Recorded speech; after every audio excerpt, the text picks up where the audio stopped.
स्वागत है आप सभी का हमारे इस चैनल पर। जो हमने इतिहास का शुरू किया है क्लासेस, तो उसी इतिहास का आज हम लोग आगे पढ़ेंगे। डचों का आगमन, पुर्तगालियों का समाप्त हो गया था, अब डचों का बता था। और सबसे बड़ी बात सूचना कि जो हमने बनाया है, जो ये वीडियो हमारा चलता है, तो वीडियो के नीचे देखेंगे तो प्ले लिस्ट बना रहता है, जिसमें वीडियो लिखा, जिसमें टाइटल लिखा रहता है। उस टाइटल में देखेंगे तो यहाँ पर एक ऐसे चिन्ह बना होता है, इस पर क्लिक करेंगे तो आपको वो नीचे पूरा खुल कर आ जाएगा। उसमें ही रहेगा मेरा इतिहास का पूरा प्लेलिस्ट, उसी में रहेगा। तो उस पर आप जा करके पूरे आप वीडियो को पूरी तरीके से देख सकते हैं। ठीक है, पॉलिटी का भी उसी में है। तो दो विषयों का मैंने प्लेलिस्ट ऐड कर दिया है। तो जल्दी जियोग्राफी का भी प्लेलिस्ट बन जाएगा, तो उसमें जियोग्राफी का और हिंदी का भी बन जाएगा, तो हिंदी का भी ऐड कर देंगे। सभी ऐड होते चले जाएंगे। तो चलिए हम लोग आज पढ़ते हैं डचों का आगमन। डच किसे कहते हैं भाई? पहली बात तो डच का वर्तमान नाम है नीदरलैंड। डच को क्या कहते हैं वर्तमान में? नीदरलैंड। इसी को पहले क्या कहते थे? हालैंड। डच को पहले क्या कहते थे? हालैंड। तो मैंने बताया था कि सबसे पहले यूरोपीय जो भारत में आए थे वो एक थे पुर्तगाली, और दूसरे जो भारत में आए थे वो कौन थे? तो वो थे डच। फिर तीसरे कौन आए थे? ब्रिटिश आए थे। ठीक है, लेकिन अगर कंपनी स्थापित होने का क्रम पूछा जाए तो पहले पुर्तगालियों का स्थापित हुआ था, फिर उसके बाद ब्रिटिश का, फिर तीसरे स्थान पर इस डचों का स्थापना हुआ था। तो हम लोग आते हैं डचों के इतिहास पर। डच के बारे में जान लीजिए कि वर्तमान में अगर पूछा जाए कि जिससे दुग्ध उत्पादन इस सब में बहुत आगे है, ये छोटा सा देश है नीदरलैंड, यूरोप का बहुत ही शांति प्रिय देशों में वर्तमान में गिनती होती है। यहाँ के व्यक्तियों के औसतन लंबाई मानी जाती है कि संसार में सबसे अधिक है औसतन लंबाई, जैसे इस देश के लोगों की औसतन लंबाई। और सबसे अधिक नास्तिकों वाला देश ये है, एथिस्ट पर्सन वाला, मतलब जहाँ के लोग ईश्वर में कम विश्वास रखते हैं, उसमें डच। कुछ रिपोर्ट बताते हैं यहाँ के कि यहाँ के जितने भी जेल हैं अब खाली पड़े रहते हैं, क्योंकि यहाँ पर लोग अपराध बहुत कम हो चुके हैं नीदरलैंड में। तो बहुत कम वहाँ पर कैदी बचे हैं। बहुत कहा जाता है कि यहाँ की जेलें अब खाली रहती हैं, जेल भी बंद करना पड़ेगा। तो नीदरलैंड के बारे में इतनी कुछ बातें कही जाती है। तो अब हम लोग स्टार्ट करते हैं कि सबसे पहले जो भारत आने वाला क्वेश्चन देखिए, जो भारत आने वाले देश के जब नागरिक पूछे जाएंगे तो बहुत ही इंपॉर्टेंट। तो देखिए, जब पहला कोई व्यक्ति जब कभी भी आता है किसी भी देश से, तो वो क्वेश्चन बहुत इंपॉर्टेंट हो जाता है। जैसे कि हमारे देश में पूछा जाता है, क्वेश्चन पूछा गया है कई बार, पीसीएस में पूछा गया है कि भारत में आने वाला प्रथम डच व्यक्ति जो था वो कौन था? Cornelius Houtman. कौन था? Cornelius Houtman. 1596 अकेले नहीं आता, मतलब इसके साथ और भी व्यक्ति आए थे, उनमें सबसे पहला व्यक्ति था कॉर्नेलियस हाउटमैन। हमने बताया था कि पुर्तगाल जब भारत की खोज कर लिया था 1498 में, तो सोचिए उसके 100 सालों बाद लगभग डच भारत में आए थे। और हमने बताया था कि पुर्तगाल जल्दी रास्ता यूरोप में किसी दूसरे यूरोपीय देश को नहीं बताना चाहता था, क्योंकि वो जानता था कि भारत से जो मसाले का व्यापार होता है, उस यूरोप में भारत से मसाला खरीद के अपना वो दबदबा कायम रखना चाहता था कि मसाले यूरोप में बेचकर उसका सबसे अधिक लाभ कौन कमाए? मैं कमाऊँ। लेकिन ये डच मानने वाले थोड़ी थे, उनके पीछे पीछे आते थे। बहुत से डच तो मारे गए थे अफ्रीका में। मैंने बताया था कि अफ्रीका के जनजातियों द्वारा बहुत से डच मारे गए थे, उनमें से सफलता मिली थी 1596 में। जो व्यक्ति था उस व्यक्ति का नाम था कॉर्नेलियस हाउटमैन। ठीक है, तो ये नाम आपको याद रहे। फिर इसमें आगे क्वेश्चन पूछता है कि 1602 एडी में, मतलब 1602 ईस्वी सन में डच ईस्ट इंडिया कंपनी की स्थापना हुई। जो डच यानी कि जो नीदरलैंड था, वहाँ के संसद में एक कंपनी स्थापित किया गया वहाँ के संसद द्वारा। उस कंपनी का नाम क्या रखा? Dutch east India company. Dutch का था इसलिए डच। और ईस्ट क्यों लगा रहता है भाई? क्योंकि यूरोप हमसे वेस्ट में पड़ता है। यूरोप हमसे किधर पड़ता है?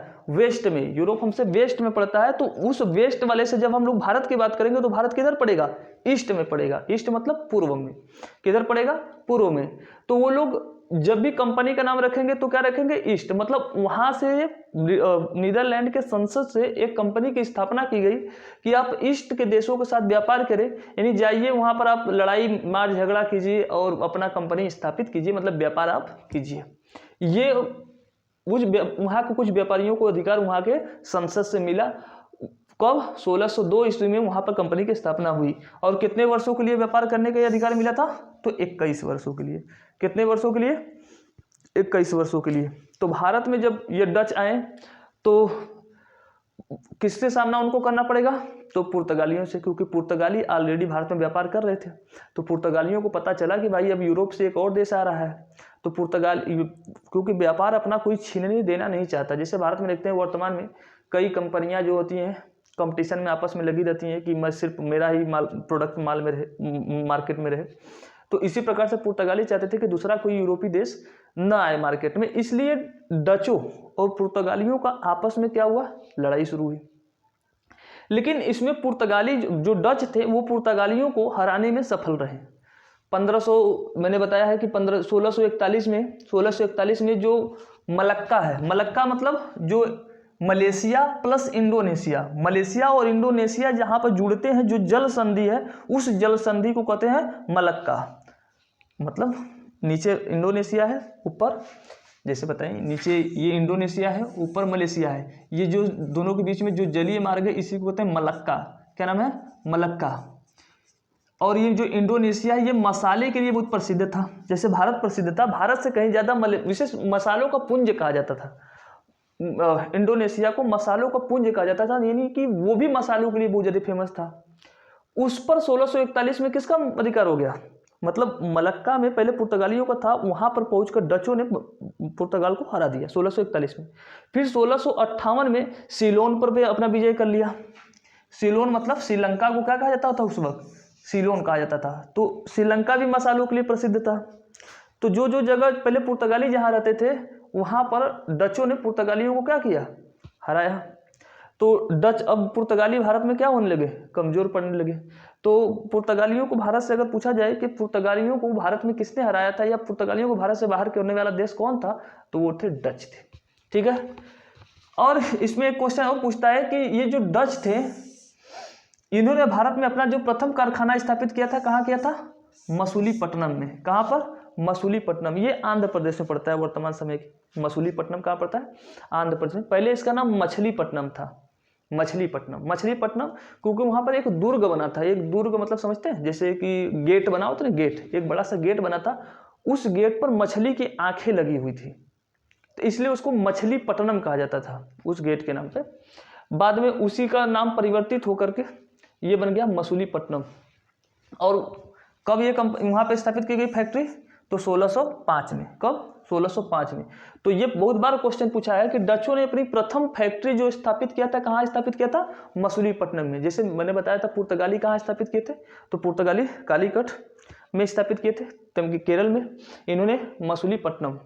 फिर उसके बाद इन्होंने एक ये दुर्ग बहुत बार पूछा है। दुर्ग का मतलब होता है किला भाई। जैसे कोई व्यक्ति अपनी फैक्ट्री बनाया, उसके चारों ओर क्या करता है, उसके चारों ओर एक बहुत बड़ा छल दीवारी घेरवा देता है, उसी छल दीवारी को कहते हैं दुर्ग।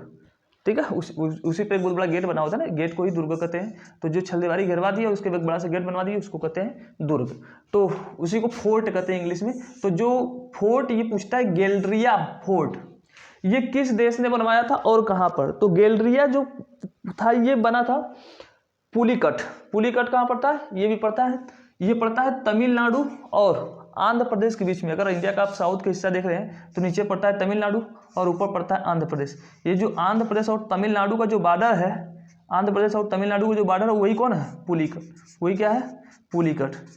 तो गैलेरिया दुर्ग को पूछा जाता है, गैलेरिया दुर्ग है कहाँ पर है, पुलिकट। पुलिकट मैंने जो बताया अभी कि जहाँ पर तमिलनाडु और आंध्र प्रदेश मिलते हैं। तो ये बात मैंने बता ही दिया है।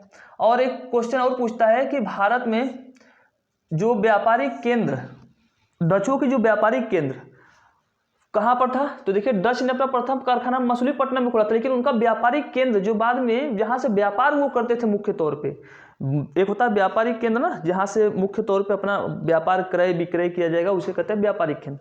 तो व्यापारिक केंद्र स्थापित किया था पुलिकट में। पुलिकट मैंने बताया तमिलनाडु और आंध्र प्रदेश के जो बॉर्डर में है।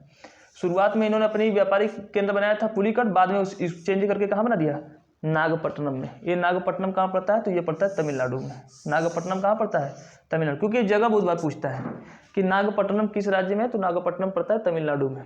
तो पहले व्यापारिक केंद्र पुलिकट था, फिर उसके बाद में कहाँ बन गया, नागपट्टनम। ये सब क्वेश्चन जो भी बता रहा हूँ, ये सब क्वेश्चन IAS में कथन कर करके पूछते हैं। ठीक है। और बाकी ग्रुप डी में तो डायरेक्ट ऐसे पूछ लिया जाएगा कि पहले व्यापारिक केंद्र कहाँ था। ठीक है। तो मैं उसके कारण बता रहा हूँ।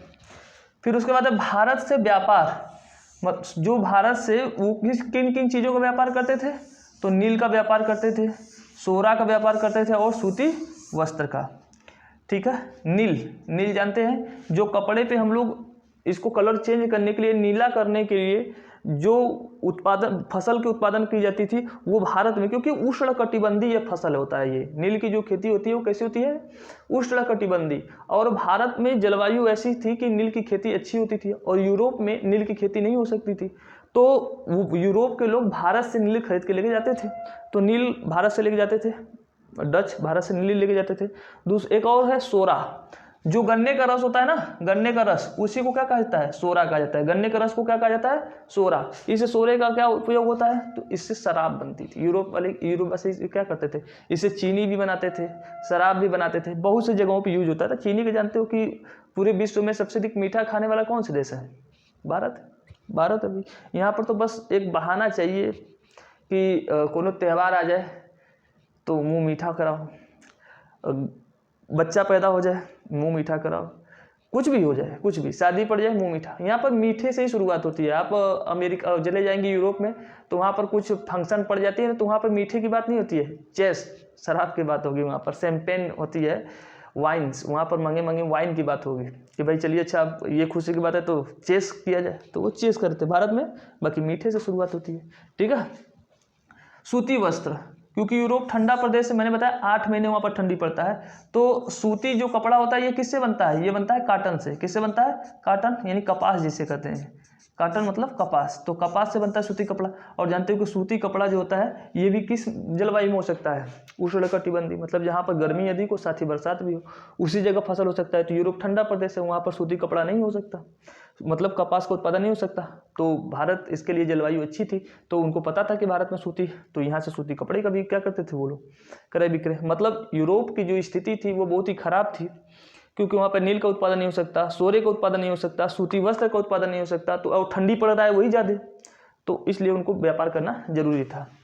फिर एक क्वेश्चन और पूछता है कि भारत से भारतीय वस्त्र निर्यात करने का श्रेय, मतलब पहली बार भारत से भारतीय जो वस्त्र था यूरोप में भी उसको प्रसिद्धि पहुंचाने का श्रेय किसे दिया जाता है, ये पूछा, ये श्रेय जाता है डचों को। किसको जाता है ये श्रेय, डच को जाता है, नीदरलैंड को ही जाता है, डच को ही जाता है।